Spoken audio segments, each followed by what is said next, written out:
Holy shit. It's been 2 years I've been trying to put this together. Almost 2.5 years since I've been out of prison. But it's been 2 years since I've been trying to put this together. And this is the first episode of Real Talk for an Unreal World. Shit, man. Feels kind of cool. I woke up this morning after the supermoon last night had me vibrating and my heart pounding out my chest as if I was doing a pound of cocaine. I swear I haven't felt like that since I was up for days doing drugs. It was weird, but it was beautiful because there was no drugs involved, which was very refreshing to be present for. Real Talk for an Unreal World is basically just that. I mean, what do you expect when you come here? It's just real talk, man. This is just that. It's real talk for an unreal world, man. The world is in a weird place right now.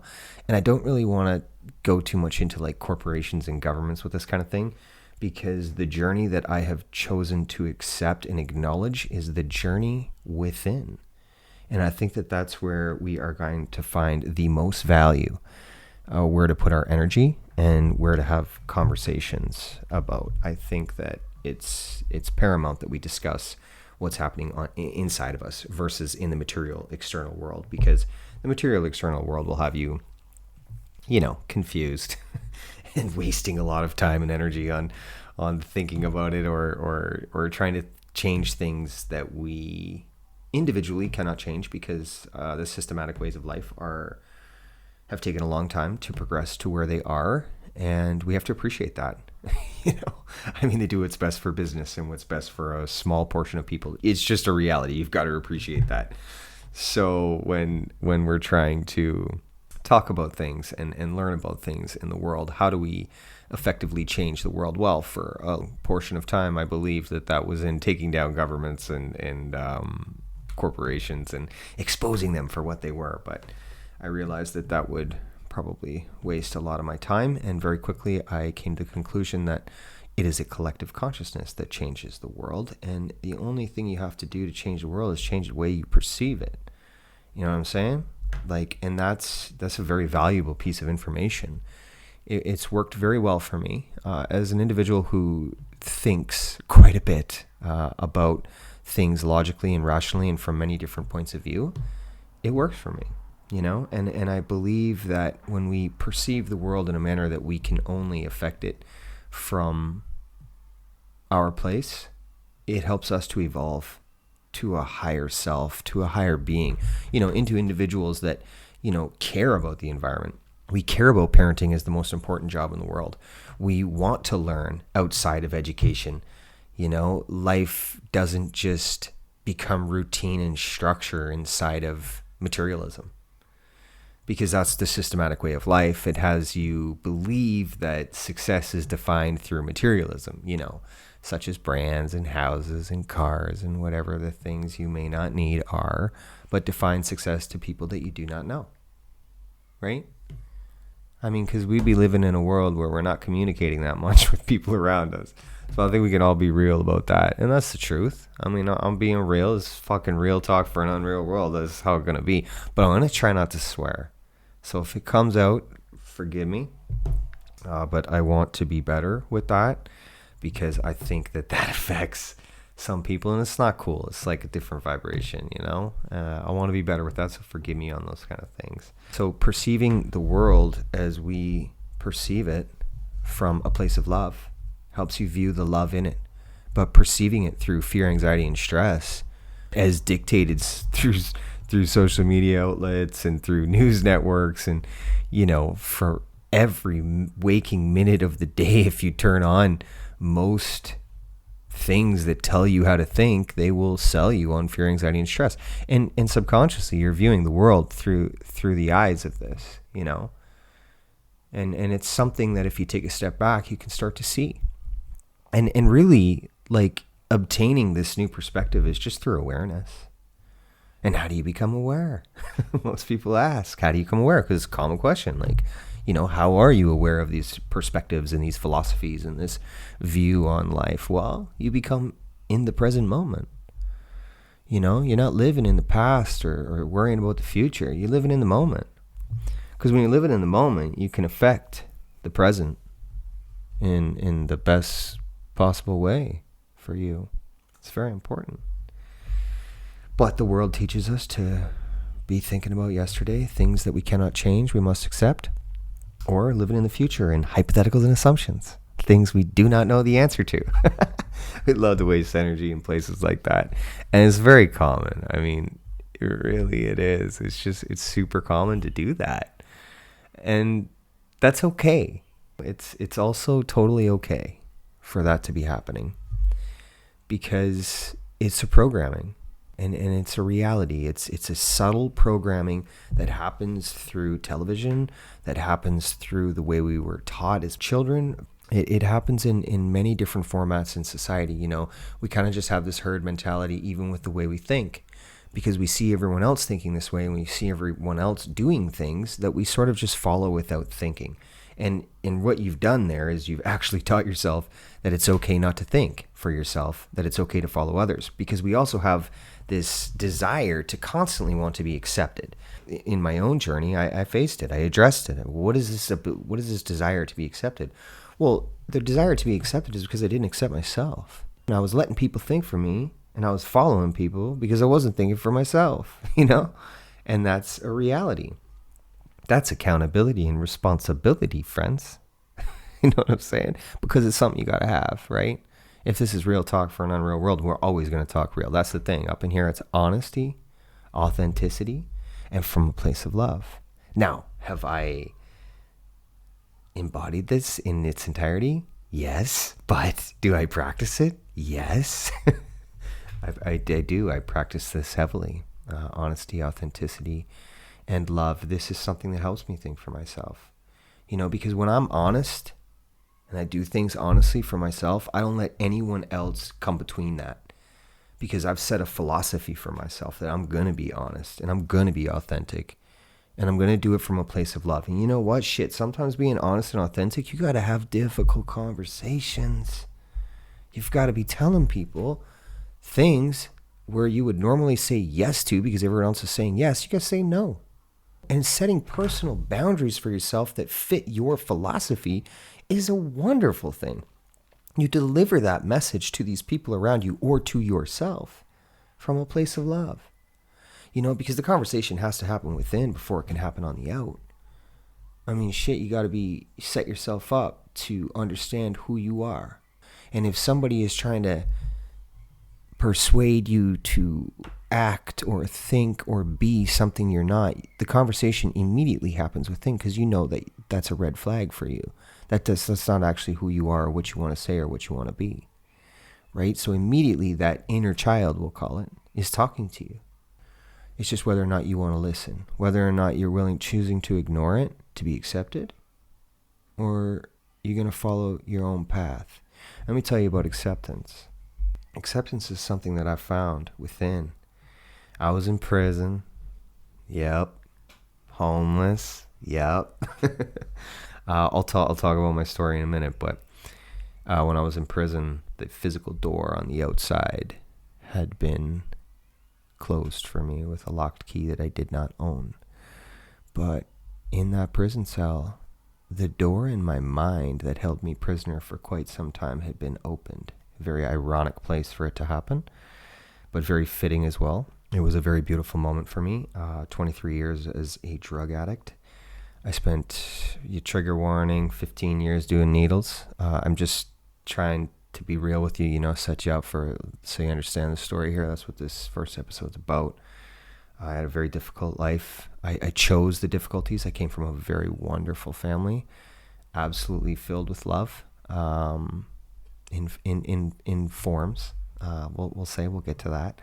But I chose a very difficult life of drug addiction, pretending, following people that I shouldn't have, and trying to fit in because I thought it was cool. When in reality, that I look at it now, if I would have just been myself from the beginning, none of the addiction would have happened. If I would have talked about emotions, none of the addiction would have happened, and life would have been anything I wanted it to be. The results of my actions and choices were a very difficult journey of 23 years of drug addiction. and some mental health and things like that. Just the mental health that goes along with emotional traumas. But 23 years later, it brought me to that prison cell up in Toronto. And did I learn some very difficult lessons? Absolutely. But I think the key phrase in that is I learned some very difficult lessons. I no longer was repeating very difficult lessons. I think that's paramount in what I'm trying to talk about here. Absolutely.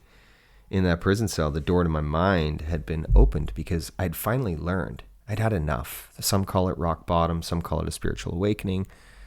Me, I'm going to call it a gift. I was given the gift of sight. And that's how I say it. Because I was able to see the past, present, and future all in one. Because I looked at my past. Well, wait a minute. I looked at my present because I was in that fucking jail cell. No one answered the phone for me, which was tough. My grandma's like my mom, and my mom's my angel, real angel in life. But like my grandma's like my mom too. She didn't answer the phone, or she did. She was pissed off, and she said, "Don't be calling." And that one broke my heart because my grandma and my whole family rode with me for like 23 years. My grandma and my mother and my father. That was very difficult. I'd lost my children. I'd lost the house, the car, the cash, the job. We can run through it. But the most important thing that I lost was myself. I'd lost myself. And I'd taken a look at that in that present moment, at what I had lost, at what I had become, And when I was in there, I was withdrawing bad. Oh, shit, was I withdrawing. It was very difficult. I'd used fentanyl IV for like 5 to 6 years prior, heavy. And a heavy amount of methamphetamines in there as well. One to circumvent the other. For those of you who don't know, fentanyl is an opiate. It's a synthetic. There's nothing organic about it. It's all pharmaceuticals. And it is the most poisonous, toxic drug on the planet. Straight up. As an individual who used heroin for 15 years, there's an organic in it. It's a derivative of the poppy, which is opium. So it's far different than fentanyl. If you have a child that is using fentanyl, you can email me. Straight up, I know quite a bit about addiction, and I aim to start conversations about this, and I'm here to help. But we'll get to that. You can email me at realtalkforanunrealworld@gmail.com. But fentanyl is a major one. It's just so poisonous in the potency, and it's being made in basements all over because it's just pharmaceuticals. Like, you just have to mix it up. It's quite easy to make. I personally never made it, but friends of mine was making it often, and which explains the toxicity in levels of potency and in what else goes in it. So it was a very difficult journey for me. I did heroin withdrawals, many times, 15 years. I was in and out. My beautiful parents let me. They were the parents of an addict. Very difficult journey for them as well. Anyone who is a drug addict knows that your journey is difficult, but the shit that we do to the people we love, man, is just unacceptable. But they are true angels, and they are part of my soul family, so I'm very grateful for my parents that somewhat stuck with me until they didn't, and we'll get to that. But yeah, fentanyl withdrawal in jail really was nasty. So after I went through that, it was 28 days of the most absolute living hell I could possibly live. Watched a couple of people die when I was in there. They overdosed. It was difficult, but I looked at the present moment where I was and with the surroundings around me. And I had made a decision to look at my past, because my past is what held me in this repetitive cycle of emotional attachment to certain memories, which I wanted to distract from. So I used all the drugs to distract from feeling about the memory. I wanted to feel something different that wouldn't allow me to feel it all. Addiction is just that. It is a distraction from an emotional trauma, straight up. That's what it is. I mean, shit, man, so many people called me so many things: loser, junkie, waste, whatever it may be. Shit, man, I'm human. I'm a human being. You know what I'm saying?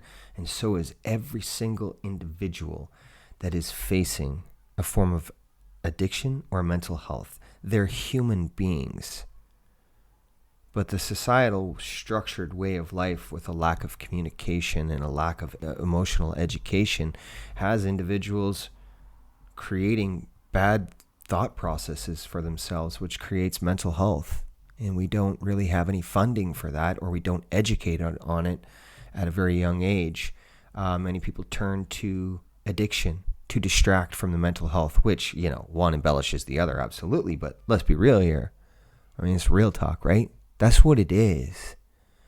And it's found in 70% of the homes that are currently living in this successful society, where success is defined by a house and 2 cars in the driveway, yet the amount of addiction and mental health issues going on is behind those white doors. We don't talk about that, right? Because that's taboo. we don't care what's going on the inside. Everything's about an external perspective, right? Well, we're going to talk about that as well over the course of this next little while, because that's what I'm here to do. My purpose is to bring clarity and perspective and awareness to many, because I went through hell, as you can hear, to obtain this place, this gift of sight, this place of love. And I'm very grateful for it. When I was in that prison cell and I was facing my past, I let go. I let go, man. I looked at all the shit that I had done over the course of 23 years, and you know what? I forgave myself for it. And then I looked at all the shit that everyone had done to me, and I forgave them for it, because it didn't fucking matter no more. And that's the truth. It didn't matter no more, because who I was going to be and what I was going to be was whatever I wanted to be in that present moment. And you know what I wanted to be after I forgave myself and I forgave everyone else? Pure love. I wanted to try it. I wanted to try being honest. I wanted to try being authentic. And I wanted to try to love myself. But I wasn't just going to try. I was going to do it and become it in one of the most difficult places you could do it. And what that meant was I was going to follow my own cord up in prison. Let me tell you, prison is full of individuals facing many mental health challenges and emotional traumas that have not been processed. And a big emotion that they attach to is aggression. And it's very difficult. And you'd better follow what everyone else is doing in prison, or it's going to be very difficult for you. And I can tell you firsthand that I chose not to do that. Now, I wasn't disrespectful in any way, shape, or form, but I wasn't going to say things that I didn't want to say, and I wasn't going to do things I didn't want to do. Big thing they like to do in there is get you to fight other people. I ain't fucking doing it. It don't serve me no purpose. You want to beat me up for that? Have at her. Because I'm cool. I'm going to stick to me. I'm going to stick to my philosophy, and I did. In prison, there's usually a guy or two that runs the range.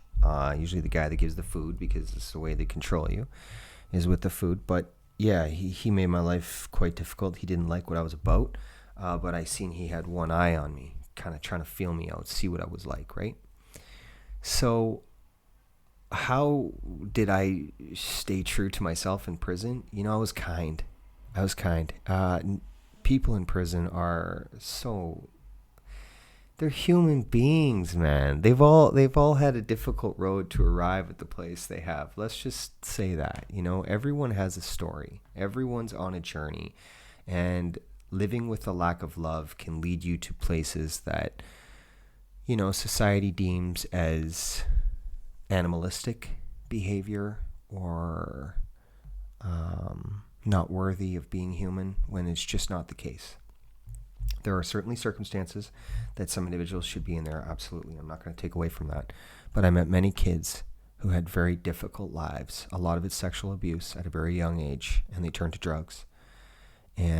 Or the mental health took advantage of them. And they were inside there somewhere, but therapy and trauma discussions of how to evolve to a state of love and love yourself again don't happen that often. So these kids found a community in jail. And that's I'm going to be real with that. There's lots of love for people in jail, man. I was there, I know. How was I different? I loved people. You know what I'm saying? Not in the prison format that you might think. Shit. I guess I should think about how I say that first. But no, man. There was some people that couldn't read and write. Many, actually. And I found out that they couldn't get their welfare forms filled out, which is social assistance, which is monies from the government. When you're in prison, you can fill out the paperwork. But if you can't read and write, and you certainly can't talk about it to other people because, shit, who wants you to know you can't read and write when you're 30 years old or whatever it may be. I reached out and quietly, I made many connections in there with people. You've got to do that because people all want to know your story, right? Kind of feel you out, see what you're about. But once I learned these things, I started quietly asking for the paperwork, and we would sit together and I would do the paperwork. The social worker that was in prison came to me. She saw what I was doing, and she said, I cannot believe you're doing this. And she was a wonderful lady. Let me tell you, all them prison workers that working up in there, social workers, pastors, holy shit, man. Talk about the inmates living in jail, a prison sentence. We getting out. But they chose this as a job. I don't give a shit if they go home at night. They go in there every day. And I'll tell you, the psychiatrist in there, I had some shit happen to me. I had to see one. It was just part of the whole routine that they have. She was just an angel, as well as the pastor. These are givers of light. They do that unconditionally, and it's a very beautiful thing to have witnessed and to have been a part of, to see that. But yeah, she came up to me and she said, what you doing this for? I've never seen anyone do this before, ever. And she had a huge smile on her face, and I said, because I'm human, That's all it takes to be human. We just got to listen to each other and work together. And, she just gave me the smile, and every day she saw me, we don't talk too much in there because you're quiet about what you do. But yeah, that was one of the ways I did it. I also just, tried to make connections in there, play games, learn chess, do what you got to do to get through your time. But I did it on my terms, not anyone else's. And when I left there, I had realized that, okay, this is who I'm going to be. This is who I am. Who I am in this moment is what defines me, not my past. It's who I am in the present moment. On my last day there, the range guy come up to me. He saw me. He watched what I was doing the whole time because they see everything. They know everything. And he came up to the jail cell right before I left, and he said, man, I want to tell you, you're a real motherfucker. I see you. And I was like, thanks, man. And he walked away. And I knew in that moment who I was becoming. I was becoming myself. I wasn't going to do this for nobody no more. In a place that's a very difficult place to be yourself, I had achieved that. And it was my personal test. This is something that I was standing up for. In the depths of my bottom, I was going to take this first step to get out of that bottom. And I had nobody, and I had nothing. I'm not special. I'm not unique. I'm just a human being who had enough. And I decided to live with a state of love by looking at the past and letting go of it. And that's it. I decided to let go of the emotional repetition, the repetitive cycle that I'd stayed in and kept myself in, that just kept me dark and down, because I couldn't forgive myself and I couldn't forgive those for the things they did. But it didn't serve me no purpose. It had brought me to such a dark state. And I decided to live in the light. And it was just a choice. It was just a matter of perspective. It was quite easy, actually. And that's something that I've come to learn that I'm very grateful for, that for me it was very easy to let go. I know that letting go seems to be quite difficult for most. And I feel you, okay? But let me tell you, if it's holding you down and holding you back, anything that is holding you down or holding you back, man, let that shit go. Because just like an anchor, it's going to keep you on the bottom. I mean, you don't have to be in prison. You don't have to be a drug addict. Any mental health that is holding you back, if it's weighing you down, well, what purpose is it serving you? But we often can't detach from the emotional repetitive cycle that we're in. And it's important to do this and to become aware of it. And just a matter of observation rather than attachment. That's key. That's key. That's please re-listen to that. It's a matter of observation versus attachment. because I detached from all of the memories that happened, all of the emotional feelings, and I looked at it all and I observed it and I go, shit, what I learned in all that? Was there lessons to be learned in everything that had held me back for 23 years? I'll be real with you.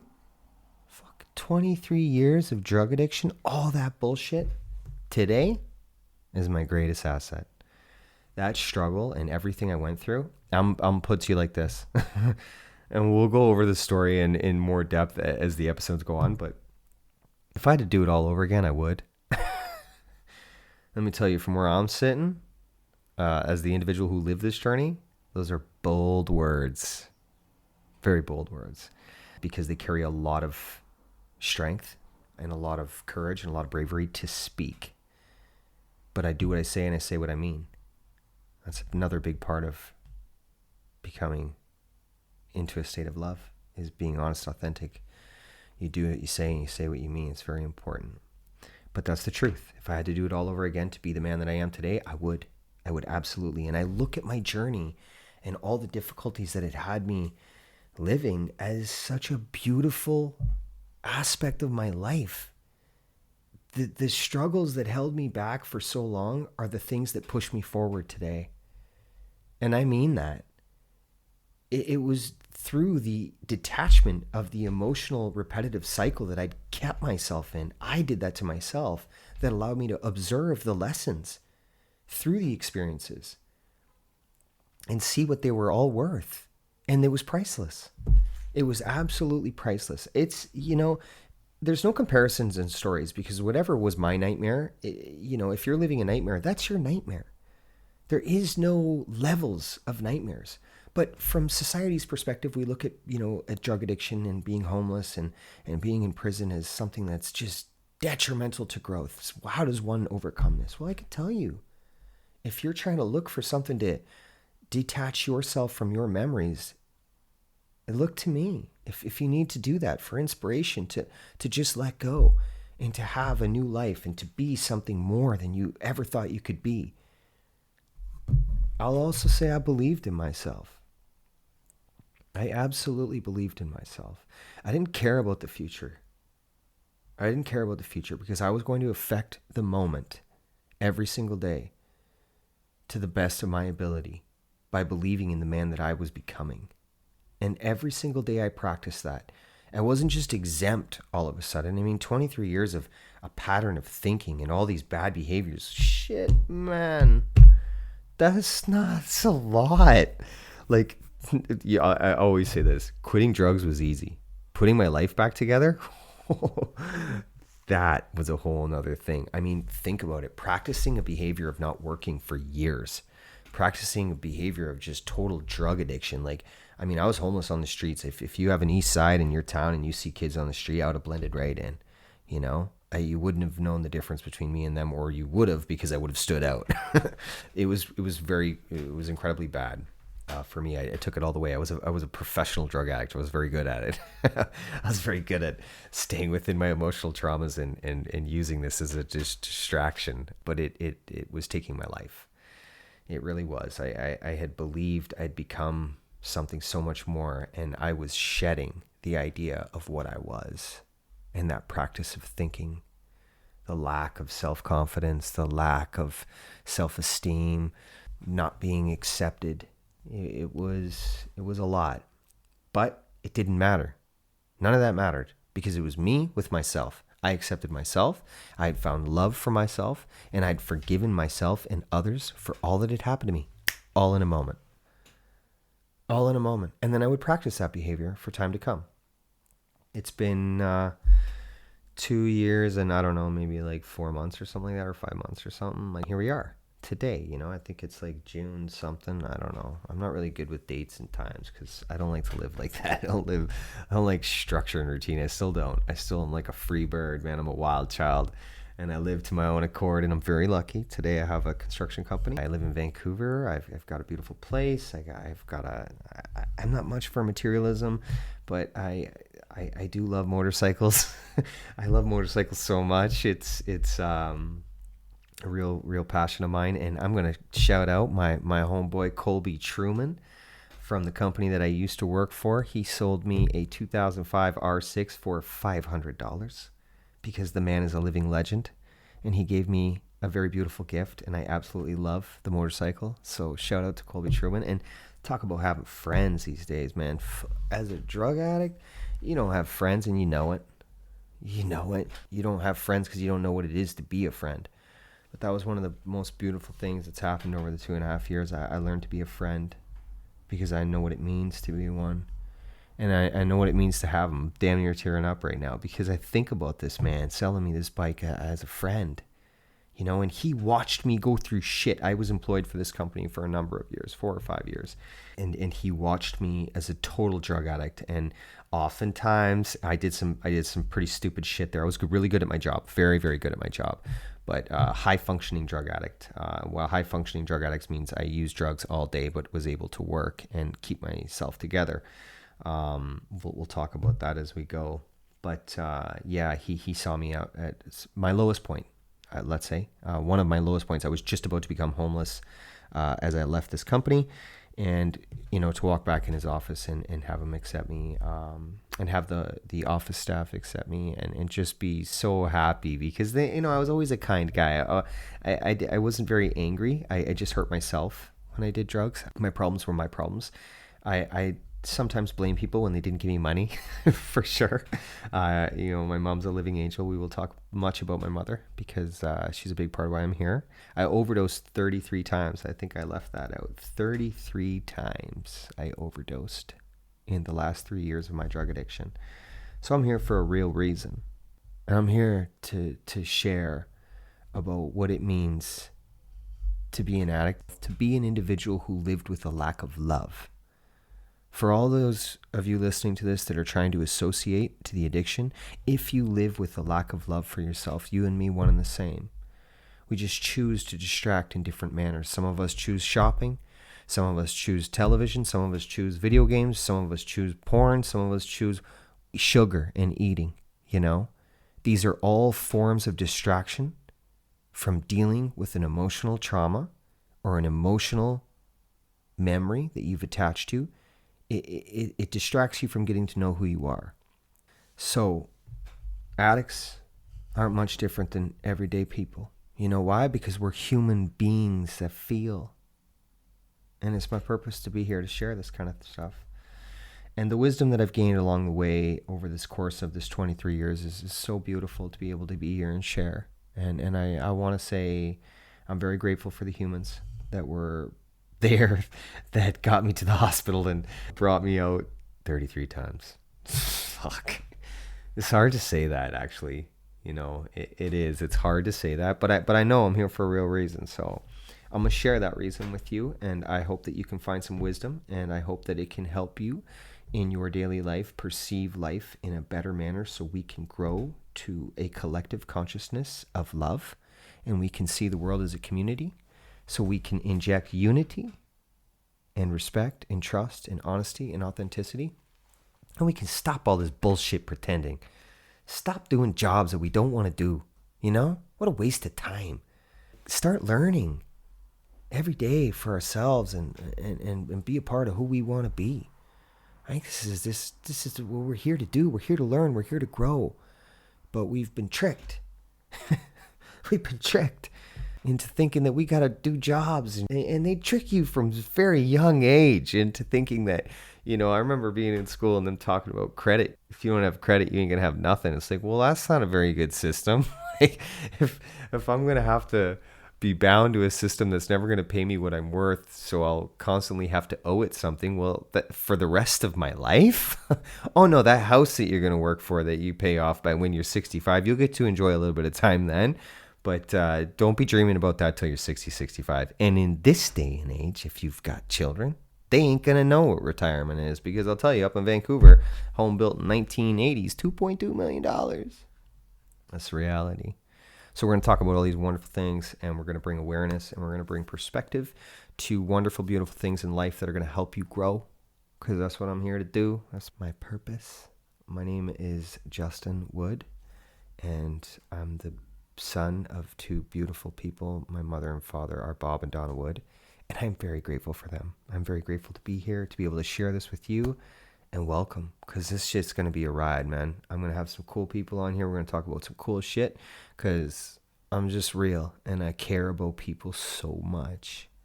I can't stress that enough. I really care about people, and I care about their well-being, and I want to have community, and I want to have connection, and I'm going to do that because I'm tired of waiting for it to happen.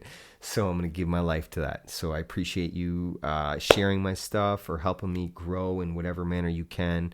I really appreciate it because I'm a real guy doing real things, and I got a story, and I'm going to share it, and I want you to share yours with me too and others, and encourage you to do that so you can be yourself. Thank you. Have a wonderful day. A couple places you can check me out. Follow me. My Twitter name is @realtalk4unreal. My Instagram is Real Talk for an Unreal World. My YouTube channel is Real Talk for an Unreal World. I got other videos and stuff on there that speak to many different topics. And my Facebook page for all you that are still using the Facebook. It is Real Talk for an Unreal World as well. Much love.